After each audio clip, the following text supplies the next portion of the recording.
Bonjour Dominique-Claire, je suis ravie de vous rencontrer aujourd'hui et d'en savoir un petit peu plus sur ce qui se passe dans le monde. Donc que se passe-t-il? Bonjour Fanny, je suis ravie d'être accueillie aujourd'hui et c'est vrai que c'est une excellente question et qui demande une réponse assez longue. Sauf qu'on n'a pas beaucoup de temps, donc je vais essayer de faire au mieux.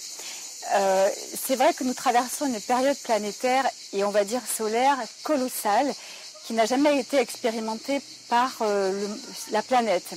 Nous vivons en fait une énorme épuration parce que depuis des milliers d'années, les hommes se sont fourvoyés dans des croyances et des comportements qui les ont coupés de leur beauté. Et jusqu'à présent, même si la planète a vécu toutes sortes de chaos, les guerres, les séismes, et que nous vivons encore ça aujourd'hui, c'est pour justement redresser la course de la trajectoire de l'humanité qui s'est fourvoyée. Donc que se passe-t-il? On est en phase de correction, on est en phase de reprendre les aiguillages d'autres choses. Donc forcément, on est tous bousculés individuellement, collectivement. Il n'y a pas une nation, il n'y a pas une ville, il n'y a pas une personne qui ne soit pas impactée par les transformations et les changements colossaux et cellulaires qui se passent dans le monde aujourd'hui. Et pourquoi maintenant? Alors, pour répondre à cette question, il faut dire vers quoi on va, vers quelle transformation et que se passe-t-il? En fait, l'humanité, il faut reprendre un peu l'histoire de l'humanité, qui est une histoire qui remonte à plus de 2 millions d'années. Et quand l'humanité est venue sur Terre, elle est venue expérimenter en fait son pouvoir co-créateur et elle est venue expérimenter sa divinité et ce qu'elle était capable de créer avec ses pensées, ses émotions, ses actions et bien sûr sa divinité en elle. Sauf qu'au fil des temps, pour différentes raisons, l'humanité, vous voyez, c'est les pompiers qui arrivent au secours de l'humanité, l'humanité en fait s'est fourvoyée et a chuté, c'est ce qu'on appelle la chute. Donc pourquoi maintenant? Parce que depuis des milliers d'années, l'humanité continue à co-créer la discorde, la décadence, la misère, la pauvreté, la maladie, en fait, l'agonie aussi, et que ce temps-là doit arriver à sa fin. C'est fini, on a suffisamment tourbillonné dans les affres de l'ignorance. Et le changement que l'on vit aujourd'hui, on s'extrait de cette ignorance. Et justement, l'ignorance amène d'autres connaissances, d'autres croyances, d'autres perspectives qui vont bouleverser le comportement humain, la vision humaine et l'humanité tout entière. Alors oui, pour répondre à la question pourquoi maintenant? Parce que la planète fait partie d'un système solaire qui lui-même fait partie d'un système galactique et qui lui-même fait partie d'un système encore plus large. Et que dans l'univers, rien n'est permanent et tout évolue en fait très vite, parce que la lumière évolue très vite.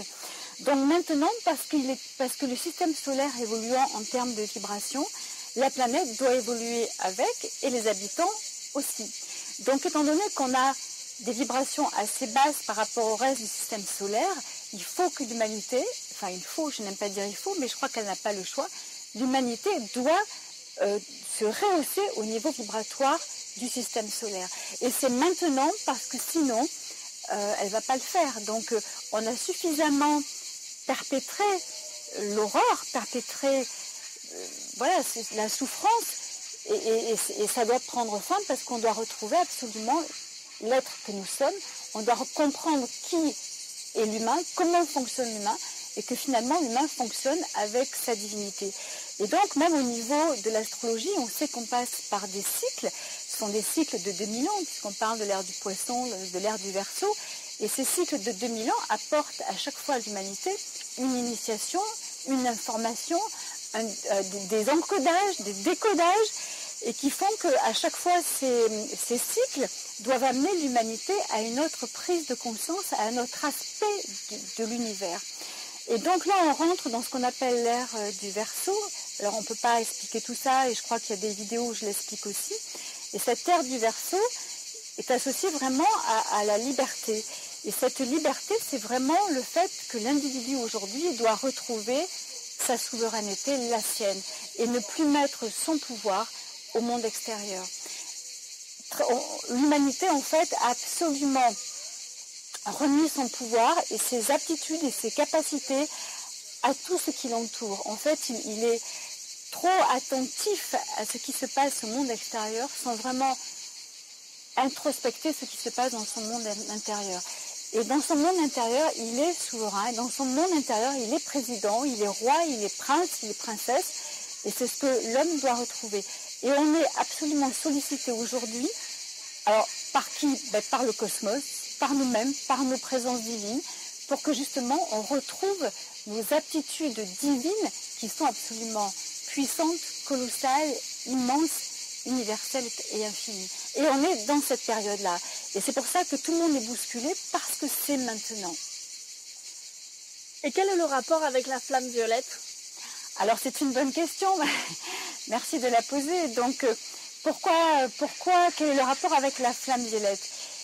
La flamme violette fait partie aussi de ce prisme solaire. Dans l'univers, il y a des sons, des couleurs, des vibrations. Et ces vibrations portent des vertus, portent des qualités, portent des aspects divins.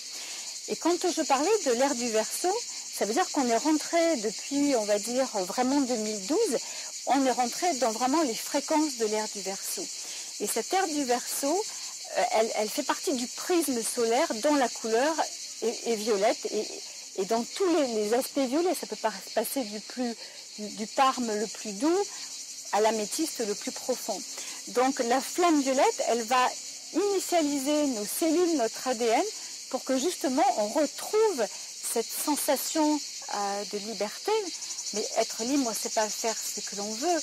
Être libre, c'est quand on comprend absolument les lois de l'univers, qu'on coopère avec ces lois universelles, et de ce fait, en comprenant ces lois et en les appliquant, on recrée notre réalité et on la crée en conscience, alors que jusque-là, on a été des co-créateurs inconscients, créant absolument toutes sortes de désordres. Donc pourquoi la flamme violette? Parce que la flamme violette est l'empreinte de couleur qui appartient à cette ère du Verseau.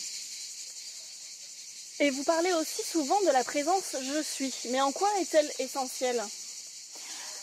Alors, c'est un aspect fondamental de la liberté.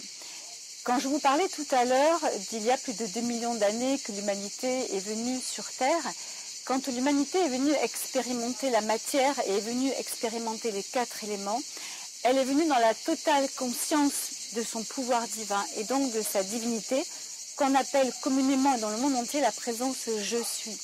Et on retrouve cette présence « je suis » dans les enseignements de Jésus, puisqu'il parle souvent du « je suis ». Et on retrouve ça avec le « homme », homme qui veut dire en sanskrit « je suis ».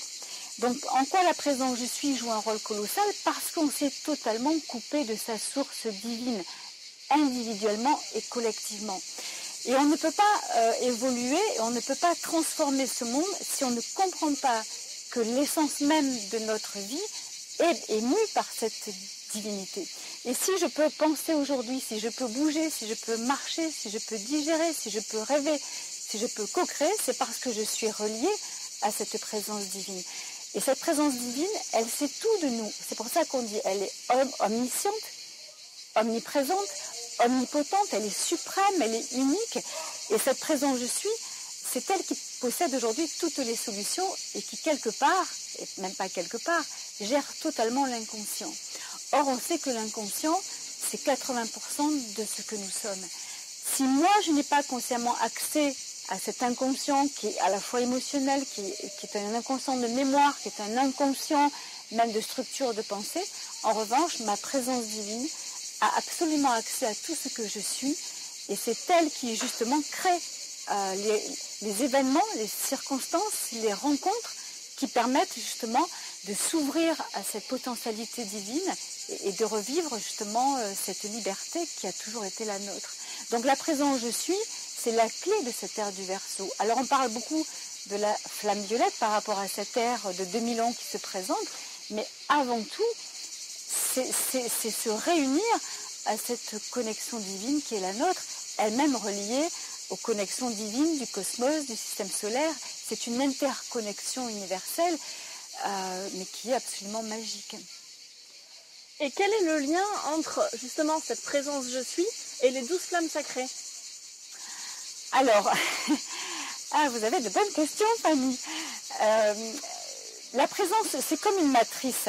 Quand on parle de l'humanité, dans son humanité, On va souvent parler des chakras, rouge, orange, jaune, vert, bleu, indigo. Tout le monde connaît ça. Et donc ces chakras dans les couleurs de l'arc-en-ciel, c'est ce qu'on appelle la matrice planétaire de l'humanité. C'est ce qui permet la cohésion de nos différents corps, qui sont le corps mental, le corps physique, le corps émotionnel, le corps de la mémoire. Et donc c'est ce qui rend cohérent et c'est ce qui fait qu'on tient tout cela ensemble. Mais comme on s'est coupé de notre présence je suis, on s'est coupé de nos énergies solaires. Et pour que cette présence divine je suis puisse totalement intégrer ce que nous sommes, pénétrer chacune de nos particules, de nos cellules, de notre ADN, de tout ce qui nous constitue, elle a également besoin de ce qu'on appelle une matrice solaire.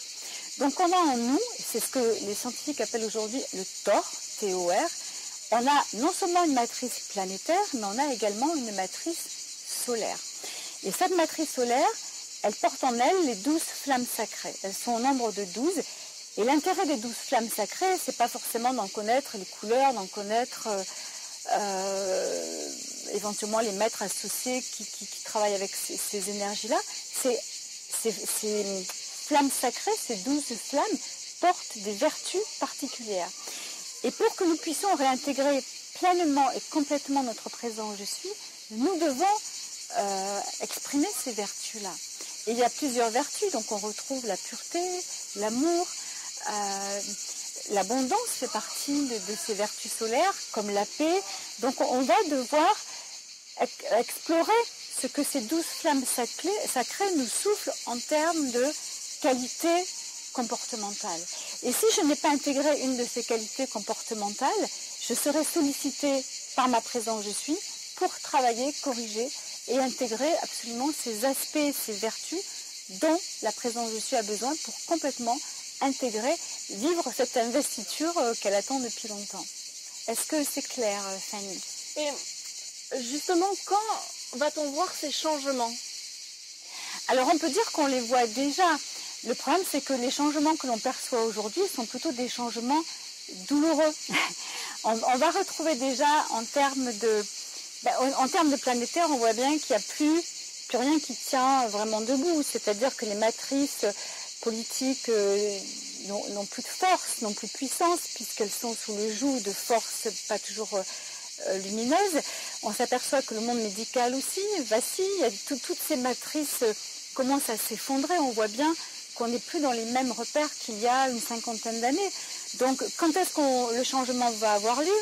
Alors, c'est certain que les gens attendent le changement paradisiaque où le matin on se réveille et tout va bien. Oui, ça se produit déjà. Sauf que au niveau planétaire, ce changement se fait. Donc, on est dans une déstructuration pour pouvoir passer à une restructuration plus juste, plus pure, plus en alignement avec le cosmos. Donc le changement, il passe d'abord par une dissolution de ce qui est, de ce qui a été, une dissolution des croyances, une dissolution de pouvoir aussi, parce que les pouvoirs ne sont pas là où il faut. On ne donne pas le pouvoir à la juste personne ou à la juste place. Donc comment le changement, quand est-ce qu'il va avoir lieu? Il a lieu déjà individuellement. Je suis certaine, Fanny, que si je vous pose la question qu'est-ce qui se passe dans votre vie, vous me direz que parfois vous avez du mal à dormir, que parfois vous avez mal là, que vous avez des problèmes ci, que c'est pas toujours facile et qu'en fait on est sollicité dans tous les aspects de notre être, que ce soit dans notre féminité ou notre masculinité, que ce soit dans notre travail, dans notre vérité profonde. Donc le changement, il est là parce que les gens vivent des expériences qui les obligent aujourd'hui, non pas à se comporter en tant que victime, mais à se comporter en tant que responsable par rapport à l'émetteur qu'ils sont. Parce qu'on est des émetteurs de fréquences et tout est vibration et tout est fréquence. Et que la fréquence, et ça c'est scientifique, répond toujours à la même fréquence. Donc si moi je vis telle et telle situation dans ma vie, c'est important de comprendre aujourd'hui que je ne suis pas victime d'une telle personne, je ne suis pas victime de mon président, je ne suis pas victime de telle et telle chose, je suis absolument co-responsable. Donc les changements, c'est déjà nous mettre devant l'évidence que je suis co-responsable de ce qui se passe. Et dès lors que je prends l'initiative de me rendre responsable dans cette co-création globale, je vais vivre des changements. Et souvent, les gens les ressentent dans leur physique, c'est-à-dire qu'on va avoir beaucoup de problèmes de sommeil, problèmes d'endormissement, problèmes de où je dors trop, où je dors pas assez, problèmes d'articulation, problèmes de nausées, problèmes de douleur, problèmes d'hypertension. On se sent parfois lourd. Et puis on peut passer par des états d'euphorie un jour et puis des états où on est moins bien un autre jour, parce que justement, toute cette énergie cosmique que l'on reçoit et qui est encodée aussi d'informations, et ça on le sait maintenant, ça va travailler dans notre chair, dans nos cellules, dans nos mémoires. Et donc ça va créer des mouvements électromagnétiques qui vont entraîner forcément des réactions physiques. Et plus je résiste à prendre mes responsabilités par rapport à ma situation, plus je souffre. Est-ce que ça répond à la question, Fanny? Oui, ça répond bien à la question. Et on parle souvent de travail personnel. Est-ce que justement se rendre responsable, ça veut dire je fais un travail personnel sur moi ou c'est complètement autre chose? Mais bien sûr, c'est totalement lié. Il est évident que si le cosmos avait pu, d'un coup de baguette magique, corriger les erreurs catastrophiques de l'humanité, je crois que voilà, ça aurait été déjà fait. On est responsable de l'énergie que l'on reçoit à chaque seconde. Ce qui fait battre mon cœur, c'est une énergie que les scientifiques et les médecins ne s'expliquent pas. Pourquoi, à un moment donné, l'électrocardiogramme s'arrête? Pourquoi cette énergie s'en va? Donc ça veut dire que l'on reçoit, à chaque battement de cils, on reçoit une énergie magnifique et une énergie, ce qu'on appelle parfaite et pure. Sauf qu'elle passe par le filtre de tout ce qui nous a construit. Et donc, on s'est construit dans l'erreur, on s'est construit dans l'ignorance, reproduisant des schémas douloureux, des schémas invalidants, des schémas handicapants, des schémas qui font souffrir pratiquement toutes les relations, beaucoup de relations entre les hommes et les femmes. Voilà. Donc, si je suis un être responsable, ça ne suffit pas de travailler avec sa divinité, lui dire ma divinité, s'il te plaît, aide-moi à trouver un travail. Elle va avoir besoin de notre collaboration. C'est pour ça qu'elle dit qu'on parle de co-création, parce qu'on co-crée avec les éléments, on co-crée avec l'air que l'on respire, on co-crée avec sa divinité et on co-crée avec ses propres énergies qui sont à l'intérieur de nous. Donc quand je dois faire un travail personnel, oui, c'est me rendre responsable parce que ma divinité va me présenter absolument les situations ou les douleurs ou les maladies qui vont me permettre de faire ce travail sur moi-même.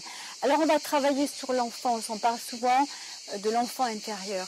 Il est évident que l'éducation que j'ai reçue, que ce soit scolaire, que ce soit dans le village, que ce soit avec mes parents, va énormément impacter ma structure émotionnelle. Et de ce fait, si je n'ai pas été aimée par mon père, je vais sentir un manque, et c'est vrai que ça va impacter un parcours de vie. Et donc, mais si à un moment donné, j'ai choisi cette famille-là, c'est que j'avais aussi dans cette famille un rôle à jouer et que quelque part moi-même, j'ai peut-être été un père à un moment donné qui n'a pas aimé ses enfants. Il n'y a pas de hasard. Le hasard n'existe absolument pas puisque l'univers et la vie est un concert de vibrations. C'est une grande symphonie qui s'orchestre à plein niveau. Et tout se répond à ce niveau-là. Donc si j'ai choisi une famille où le père était violent, ça veut dire que je l'ai choisi, même si j'ai oublié le pourquoi du comment. Donc si j'ai choisi un père violent et qui impacte de ce fait ma relation aux autres, qui fait que je deviens soit agressive, soit au contraire très effacée parce que je manque de confiance en moi, je vais devoir travailler ça. Je vais devoir dissoudre ces empreintes sont simplement des empreintes vibratoires. Alors certains vont vous dire, oui, mais on ne refait pas le passé. Oui, parce qu'aujourd'hui, la médecine quantique vous dit, le passé n'existe pas en tant que tel, ni même le futur. Ce qui existe du passé, c'est la vibration qui est encore enregistrée dans vos cellules et qui continue à émettre ces frustrations, ces douleurs, etc. Et qui, comme vous êtes un émetteur, vous allez attirer la même fréquence. Donc, être responsable, c'est d'aller travailler sur son enfance. Alors, on n'est pas là aujourd'hui pour expliquer comment. Il y a des outils et c'est fabuleux ce qu'on est capable de faire. Travailler sur soi, c'est aussi visiter ses croyances. Nous sommes encombrés de croyances, mais toutes sortes de croyances. Le problème, c'est que ces croyances sont très souvent inconscientes. Croire que je ne mérite pas, parfois on peut déceler ça, comme on peut ne pas le déceler. Croire que l'argent est dur à gagner. Combien de fois les gens me disent c'est dur. Dès lors que je dis c'est dur, je crois que c'est dur, ça devient dur. Donc il va falloir détisser tous ces nœuds de croyances que j'appelle des croyances ennemies et qui me plongent très souvent dans des émotions lourdes, des émotions difficiles. Et mes émotions sont aussi des créatrices. Donc en visitant mes croyances, je vais aussi pouvoir comprendre pourquoi je ressens ça, mais en visitant aussi mes émotions, qu'est-ce que je ressens, et remonter à la source de ces émotions pour ne plus ressentir ça. Voilà, et on a, comme pour les croyances, des émotions amies et des émotions ennemies. Donc dès lors que je ne suis pas bien, notre responsabilité, notre travail personnel, c'est de se dire pourquoi je ne suis pas bien. Et pas dire oui, vous vous rendez compte, mon mari, il est parti, il a fait ça. Il faut pas, c'est pas comme ça que ça marche. C'est qu'est-ce que moi je ressens. Pourquoi je ressens ça? Quelle est la croyance associée à cette sensation qui me fait souffrir? C'est moi qui suis responsable de ça. Et c'est moi qui dois remonter le fil de tout cet engrenage émotionnel qui fait que beaucoup de gens sont dépressifs ou sont perdus ou tombent malades. Parce que si on n'est pas à l'écoute de nos émotions, le corps va parler. Est-ce que ça répond, Fanny? Oui, merci pour toutes ces réponses. Mais juste une dernière petite question. Combien de temps prend ces changements et ce travail personnel? Alors, c'est aussi une excellente question, Fanny. Ça dépend de chacun. Ça dépend du temps que vous consacrez à ce travail. Ça peut prendre 3 mois, comme ça peut prendre 3 ans. C'est vraiment ce qu'il y a de plus important aujourd'hui à vivre et à faire. Donc, il n'y a pas de temps précis. Tout dépend de l'engagement que vous prenez à travailler sur vous-même, sur votre propre construction. Donc, mais dans les temps qui courent, et aujourd'hui, ça va très vite. David Wilcock disait, nous transformons à la vitesse de la lumière. Et je crois qu'il a raison, parce que dès lors que l'on entreprend ce travail, mais qui est géant, et qui est pas difficile, et il faut le prendre comme un jeu presque, ça va très vite, et c'est très agréable, et on découvre finalement, on se découvre dans sa beauté. Et il y a un travail aussi dont j'ai pas parlé, dans ce côté responsable, il est aussi fondamental pour se reconstruire dans cette transformation, de créer la vision de soi, c'est d'avoir une vision de soi. Et c'est vrai que les Amérindiens disaient « sans vision, les gens périssent ». Et ce qu'on doit retrouver individuellement et au niveau de l'humanité, en termes de changement et de travail sur soi, c'est vraiment retrouver la vision de soi. Et c'est important. Et c'est un peu ce que je dis souvent, quand Michel-Ange il a sculpté David, il n'a jamais dit qu'il avait sculpté David, il a dit je n'ai fait qu'enlever le marbre qu'il y avait de trop. Ça veut dire qu'il avait vraiment la vision du David, et pour lui ça a été facile d'enlever ce marbre. Eh bien, on est un peu dans le même travail. Donc, et David, il est magnifique, hein, franchement, il est superbe. Donc notre travail, c'est d'aller justement enlever ce marbre, mais pour enlever justement ces structures qui nous handicapent, c'est d'avoir la vision. Si Michel-Ange n'avait pas eu la vision de David, David n'aurait jamais émergé de manière splendide de ce marbre.